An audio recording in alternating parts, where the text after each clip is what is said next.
है। चलिए स्टार्ट करते हैं, टाइम हो गया 11 बज गई। तो topic is mass energy relationship. Mass energy relationship. अब वापस मैं उसी चीज को, मेरी हमेशा आदत है, मैं पुराने को एक बार लेके चलता हूँ, सब्जेक्ट में लेना जरूरी है।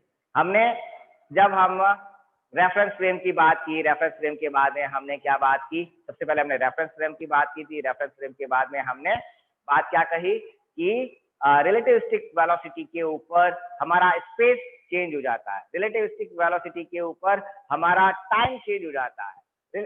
रिलेटिविस्टिक स्पीड पर अगर ऑब्जर्वर रिलेटिविस्टिक स्पीड से मूव कर रहा है तो लेंथ कॉन्ट्रैक्शन होगा, टाइम डाइल्यूट हो जाएगा, मास वेरी कर जाएगा। कल हमने बात की थी मास वेरी कर जाता है। जब मास वेरी कर जाता है, सब कुछ हो जाता है, तो डेफिनेटली एनर्जी भी मेरी चेंज होगी। एनर्जी में भी कुछ ना कुछ चीज होगी, मास और एनर्जी के बीच में कुछ रिलेशन होगा और एनर्जी भी मेरी चेंज होगी। तो एनर्जी का रिलेशन, मास एनर्जी रिलेशनशिप।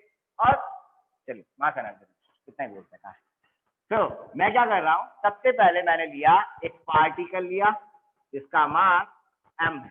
ओके, एक चीज और ध्यान रखना, मैं आप लोगों को जो पढ़ा रहा हूं उसके अंदर मैं इक्वेशन ज्यादा लिख देता हूं, मतलब समझा मैं देता हूं आप लोगों को, लेकिन उसका जो टेक्स्ट आपको लिखना है वो आपको खुद को लिखना चाहिए। आप जब भी, जैसे क्लास ओवर होने के बाद में, आप क्लास के समय आप अपने रफ नोट्स बनाते रहिए और उसके बाद में पीपीटी देख लीजिए, नोट्स देख लीजिए, बुक कंसल्ट कर लीजिए, ठीक है, और अपने हाथ से पूरे पूरे टेक्स्ट के साथ में नोट्स बनाइए, पूरे प्रॉपर नोट्स बनाइए। क्योंकि एग्जाम के अंदर जैसे मैं यहाँ पे लिख देता हूँ कि मैंने एक पॉइंट किया, उस पर फोर्स लगाया, ये किया, आपको उसको टेक्स्ट में लिखना पड़ेगा, तो वो टेक्स्ट जरूर आप लोग लिखिएगा। तो मैंने एक पॉइंट, एक ऑब्जेक्ट कंसिडर किया जिसका मास m है, और इस मास m के पार्टिकल के ऊपर मैंने फोर्स F अप्लाई किया। लाइक मेरे पास में ये पेन है, ये पेन रखा हुआ है, स्टेशनरी है, और अब मैंने इसके ऊपर एक फोर्स लगाया। जब मैं इसके ऊपर फोर्स लगाऊंगा तब क्या होगा, ये मूव करना स्टार्ट करेगा। क्लियरली ये मूव करेगा। तो इसकी इनिशियल वेलोसिटी v बराबर 0 है। जैसे मैंने इसके ऊपर फोर्स अप्लाई किया, पार्टिकल मूव करना स्टार्ट कर देता है और इसकी फाइनल वेलोसिटी v बराबर v के बराबर हो जाती है। फाइनल 0 से वेलोसिटी v पर पहुंच गई, वेलोसिटी इंक्रीज हो गई। तो यहाँ पर मेरे पास में क्या हो रहा है, वर्क डन हो रहा है। तो वर्क डन कितना हुआ, वर्क डन। तो वर्क डन निकालने के लिए एक बहुत सिंपल सा तरीका, जो बहुत स्टैंडर्ड हम लोग काम में लेते हैं, हम क्या करते हैं कि एक स्मॉल छोटा सा मैंने डिस्प्लेसमेंट लिया, स्मॉल डिस्प्लेसमेंट ds। इस स्मॉल डिस्प्लेसमेंट का पहले मैं वर्क डन निकाल लेता हूं, एंड वो that work done will be कितना होगा, force multiplied by distance, dw is equal to f dot ds, vector quantity. इस डायरेक्शन में फोर्स लग रहा है, डिस्प्लेसमेंट इस डायरेक्शन में हो रहा है, तो ये मेरा वर्क डन निकल गया for a small distance ds। तो टोटल वर्क डन, बॉडी यहां से यहां तक पहुंची, ऑब्जेक्ट यहां से यहां तक पहुंचा, उसकी वेलोसिटी v हो जाती है, then the total work done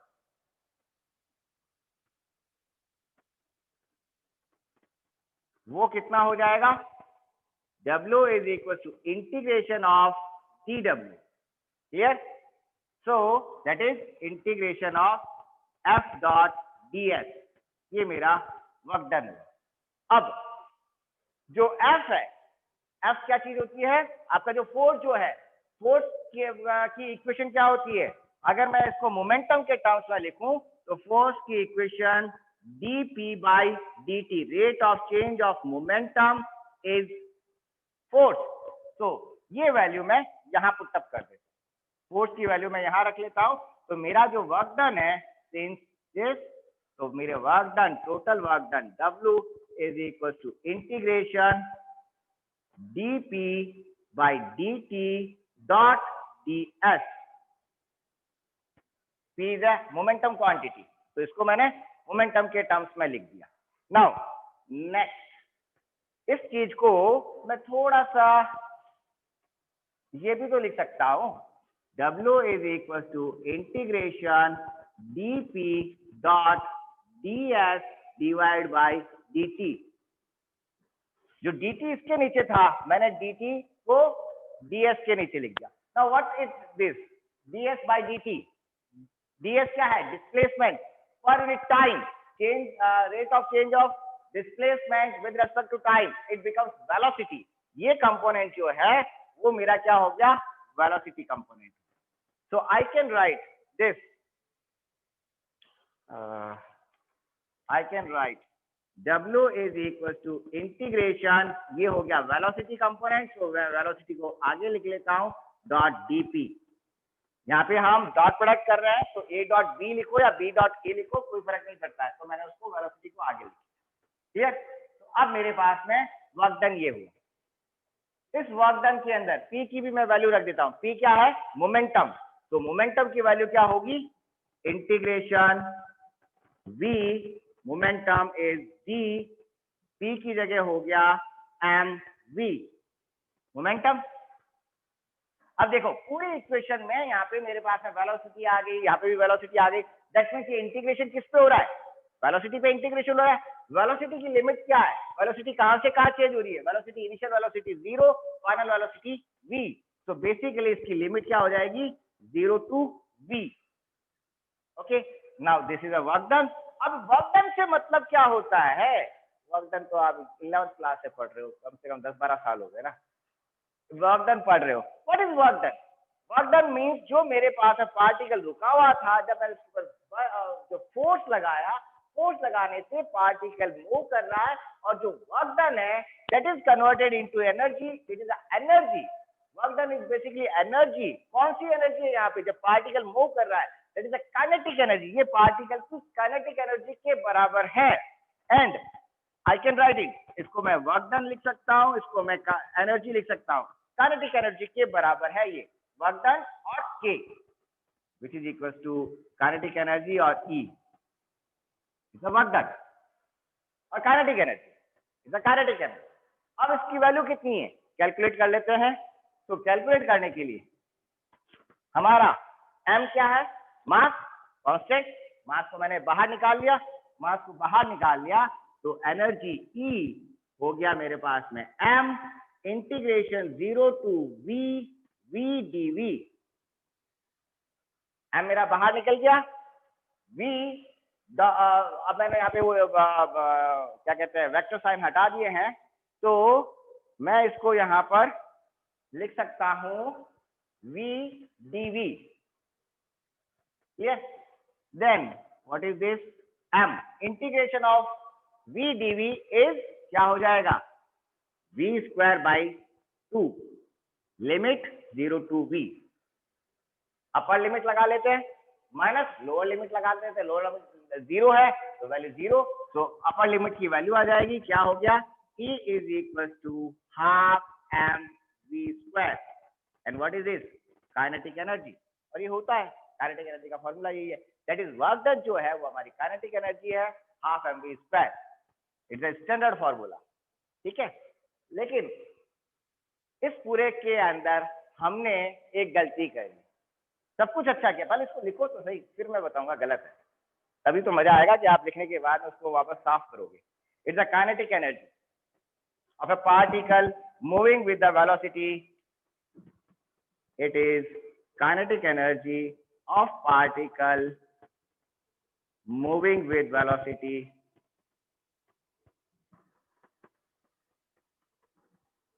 v, v velocity से जो पार्टिकल मूव कर रहा है उसकी वेलोसिटी है। दीपक मैं अभी टॉपिक पढ़ा रहा हूं मास एनर्जी रिलेशनशिप, टाइम डायलेशन वाला टॉपिक मैं अभी रिपीट नहीं कर सकता हूं। इफ यू वांट की टाइम डायलेशन या जो भी आपके डाउट हैं उन डाउट को आप मैं जब डाउट सेशन लूंगा तब आप पूछिए। जो अभी हमारा टॉपिक चल रहा है मुझे उस पर कंसंट्रेट करने दीजिए और बाकी स्टूडेंट को भी उसी टॉपिक पे कंसंट्रेट करने दीजिए। टॉपिक जो रिपीट करने हैं उनको मैं अभी नहीं कर सकता, उसकी जब मैं डाउट सेशन लूंगा। और ऐसा देखा जाए तो शायद मैं ही एक ऐसा टीचर हूं जो आप लोगों का वीडियो भी आप लोगों को मैं प्रोवाइड कर रहा हूं, तो आई थिंक उस वीडियो से सारा क्लियर हो जाता है। फिर भी अगर क्लियर नहीं होता है तो डाउट सेशन में बात कीजिए।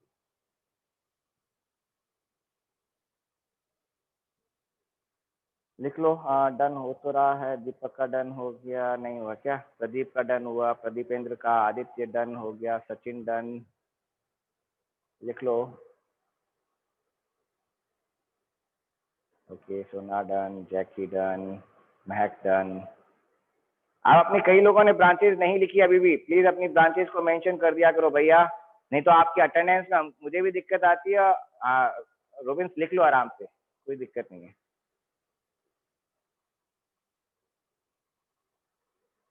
विशाल चौधरी ब्रांच लिखो, श्याम ब्रांच लिखो, दिव्यांशी ब्रांच लिखो, प्राची, आप लोगों को कहा गया ना बेटा।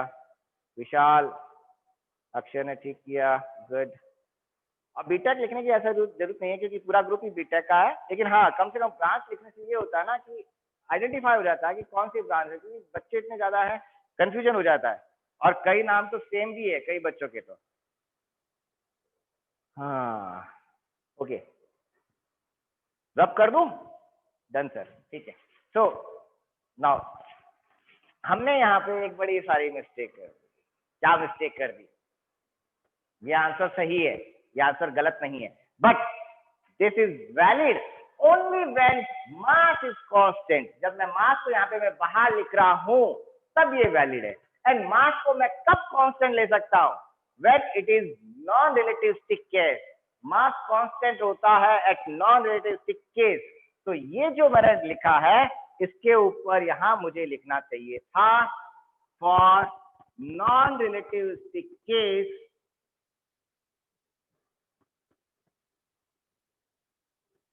mass is constant।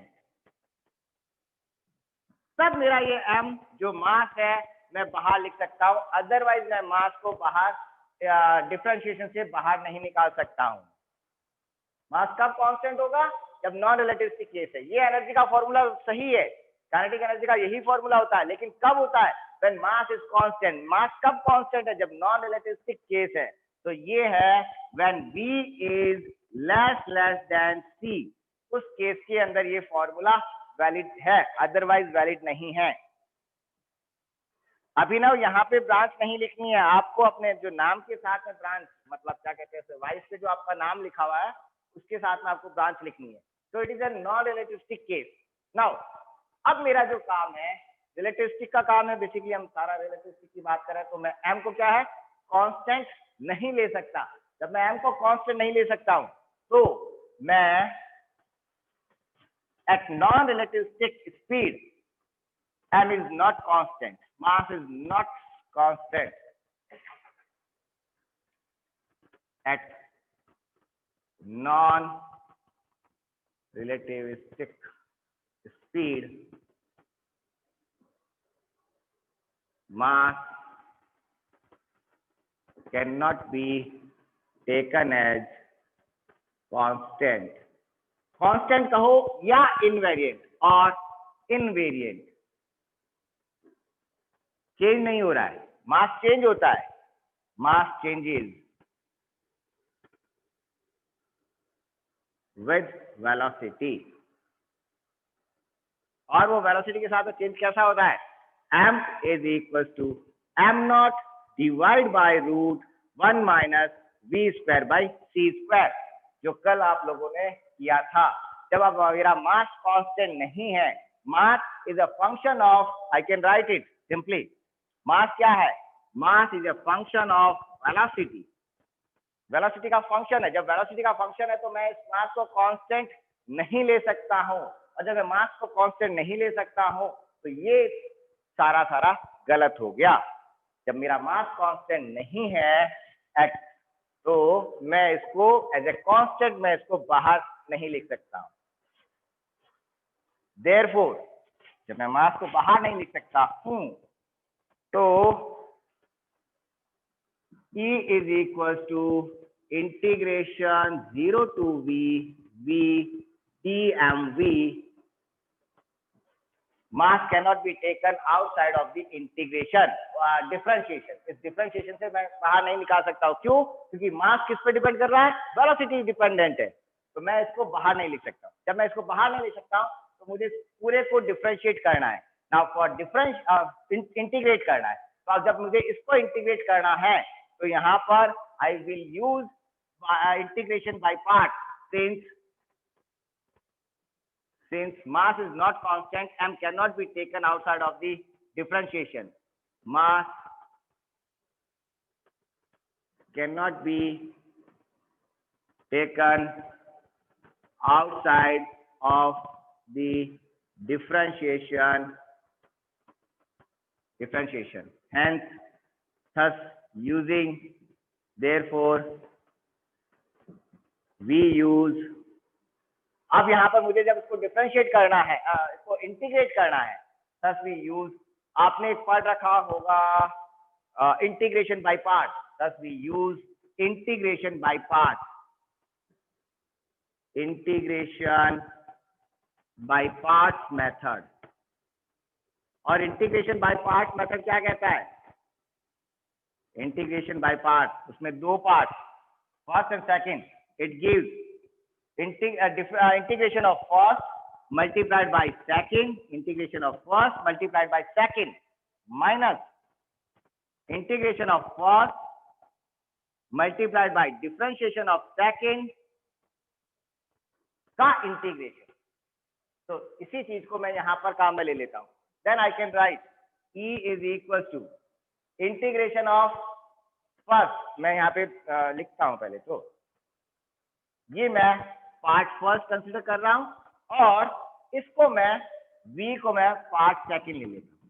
तो जो मैंने यहाँ पे लिखा integration of first multiplied by second, integration of first, जब मैं इसका इंटीग्रेट करूंगा तो ये डिफरेंशिएशन साइन हट जाएगा. क्या रह जाएगा? mv multiplied by second, second से मल्टीप्लाई हो जाएगा. ठीक है, जब सेकंड से मल्टीप्लाई हो जाएगा तो ये क्या हो गया? mv multiplied by v. ये जो मैंने लिखा वो माइनस इंटीग्रेशन. इंटीग्रेशन के अंदर क्या? इंटीग्रेशन ऑफ फर्स्ट, इसका इंटीग्रेशन करेंगे तो क्या आ जाएगा? mv multiplied by differentiation of second, second का डिफरेंशिएशन यानी कि v का differentiation is dv.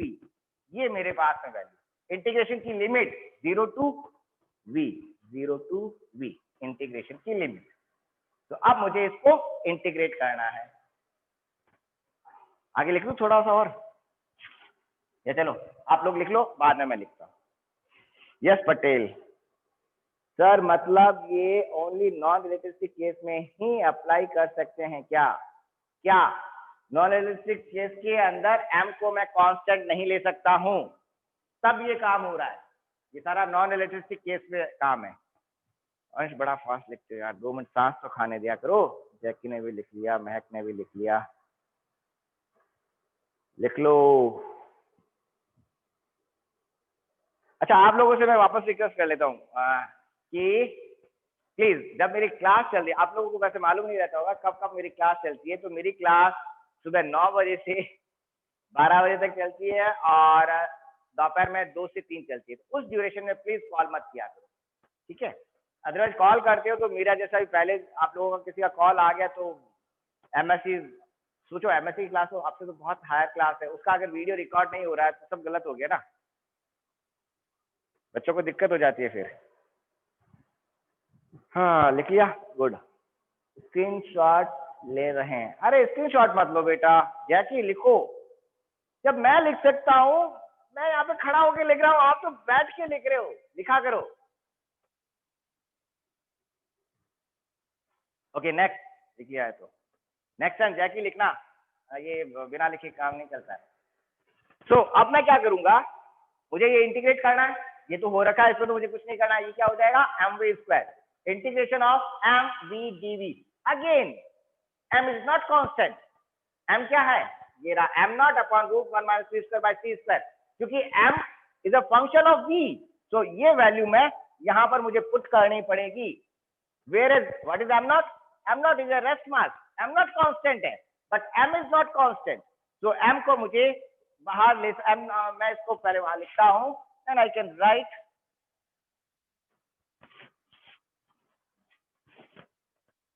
then I can write E is equals to mv square in minus integration of, इस m की जगह मैं लिखूंगा m नॉट, v को यूं का यूं लिखा, divide by root 1 minus v square by c square. ये m की वैल्यू मैंने रखी. Multiplied by dv।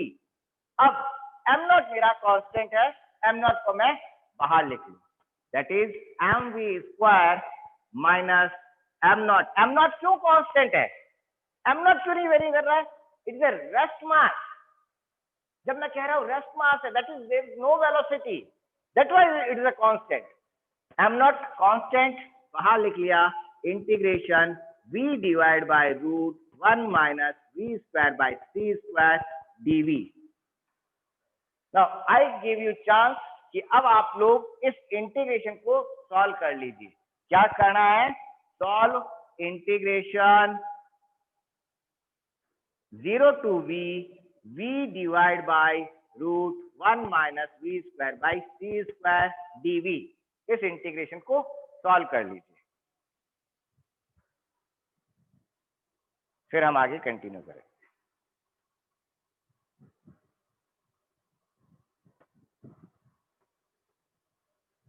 कर सकते हो या मुझे करना है, मैं कर लेता हूं।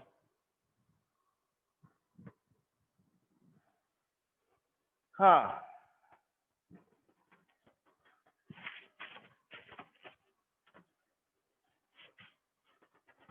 सॉल्व करने के लिए जो डिनोमिनेटर वाली क्वांटिटी है root 1 minus V square by C square, तो इसको हम एज्यूम करते हैं let t is equal to 1 minus V square by C square.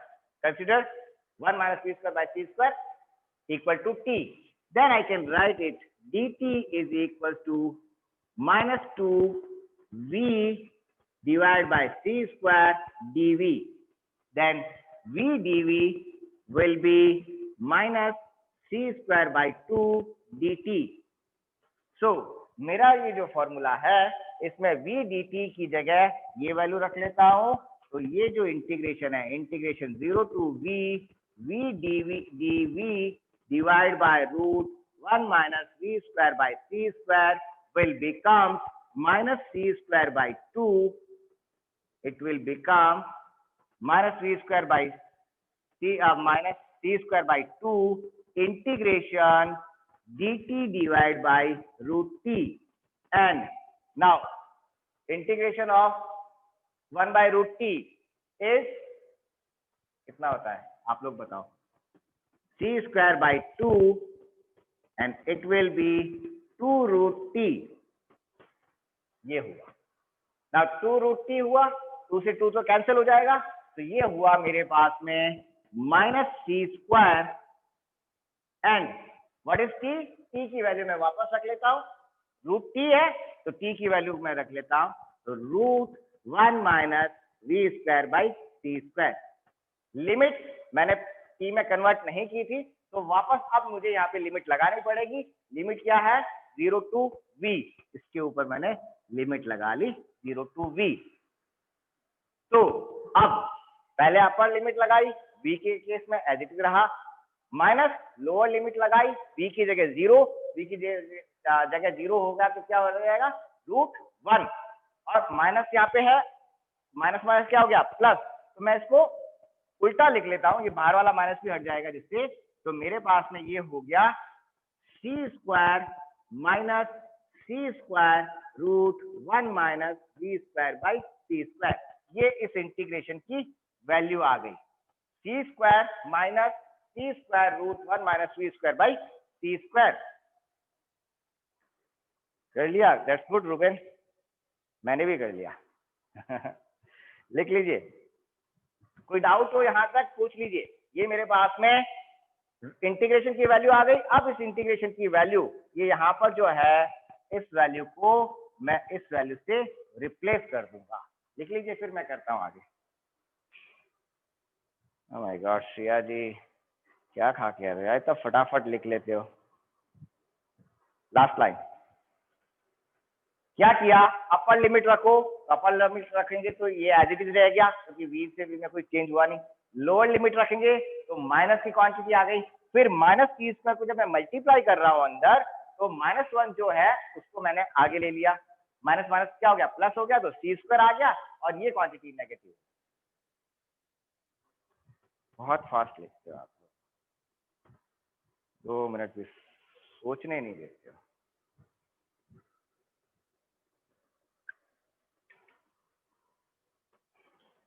चलो, तो इस वैल्यू को मैं यहां पर रख लेता हूं, तो मेरे पास में ये साफ कर दो पूरा।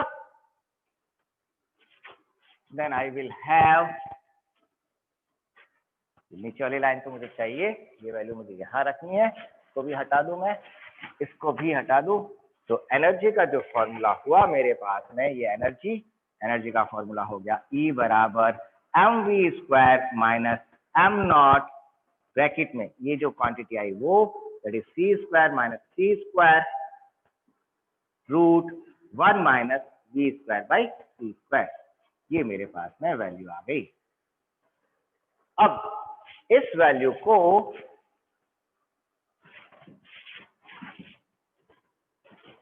ये मेरे पास में वैल्यू आई। थोड़ा सा इस ब्रैकेट को भी खोल लूं तो मैं इसको ये लिख सकता हूं E is equal to mv² minus m0 c² minus minus plus m0 c² multiplied by root 1 minus v² by c²। ठीक है, then since what we know, m is equals to m0 divided by root 1 minus v² by c²। So what is m? m0 कितना हो जाएगा? Therefore m0 will be cross multiply हो गया m multiplied by root 1 minus v² by c²। ठीक है, then इस m0 की value को हम यहां पर काम में ले लेते हैं। ये जो m0 की वैल्यू है वो आप यहां पर काम में, देयरफॉर हमारी जो एनर्जी का फॉर्मूला है, m0 की वैल्यू मैं यहां पे काम में नहीं ले रहा हूं, सिर्फ इस थर्ड टर्म के अंदर m0 की वैल्यू लिख रहा हूं। तो मेरे पास में हो जाएगा E बराबर mv² minus m0 c² plus third जो m0 है उसकी जगह मैं ये वैल्यू रख रहा हूं m c² को मैं पहले लिख देता हूं और ये जो मल्टीप्लायर है इसको मैं बाद में लिख देता हूं। m c² multiplied by root 1 minus v² by c² multiplied by root 1 minus v² by c²। ठीक है, दो बार आ जाएगा। क्यों आ जाएगा? m0 को क्या लिख रहा हूं, m multiplied by root 1 minus v² by c² multiplied by c² multiplied by this quantity. तो ये क्वांटिटी हमारे यहाँ पे दो बार मल्टीप्लाई हो रही है ना। Then mv² minus m0 c² plus इसको मल्टीप्लाई कर लेते हैं तो ये क्या हो जाएगा, mc², दोनों को मल्टीप्लाई करेंगे तो रूट हट जाएगा 1 माइनस v² बाई c²। इस ब्रैकेट को खोल लेता हूं तो mv² minus m0 c² plus mc² minus c² से c² कैंसल, तो ये आ जाएगा mv² is equal to energy E। अब देखो फर्स्ट टर्म और लास्ट टर्म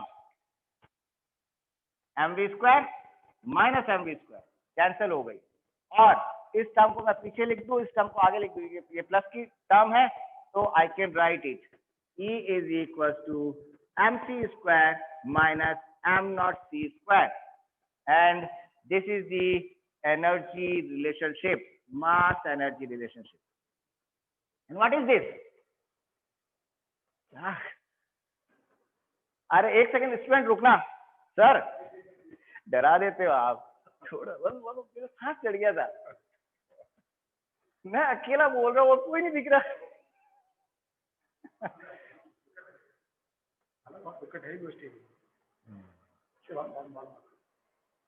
हाँ, इसको लिख लो, वैसे भी टाइम हो रहा है, मैं फिर वापस आपको इसका मीनिंग समझाता हूँ। और हमारी ये मीटिंग भी ओवर होने वाली है तो मैं वापस मीटिंग को रिकनेक्ट करता हूँ, तो आराम से मैं इसको वापस डिस्क्राइब करता हूँ। लिख लिया? Good. Mass Einstein mass energy relationship, yes यही है। इसको समझा देता हूँ थोड़ा सा। हो गया वैसे आज का टॉपिक हमारा कंप्लीट, तो इसको मैं एक बार समझा देता हूँ। और चूंकि हमारी मीटिंग भी क्या है कि वही है 40 मिनट में ओवर हो जाती है, तो डन सर, समझा दीजिए। बिल्कुल समझाता हूँ, मीटिंग रिकनेक्ट करता हूँ फिर समझाता हूँ। और 2 मिनट रुकना भैया, कि मीटिंग रिकनेक्ट होने में टाइम लगता है।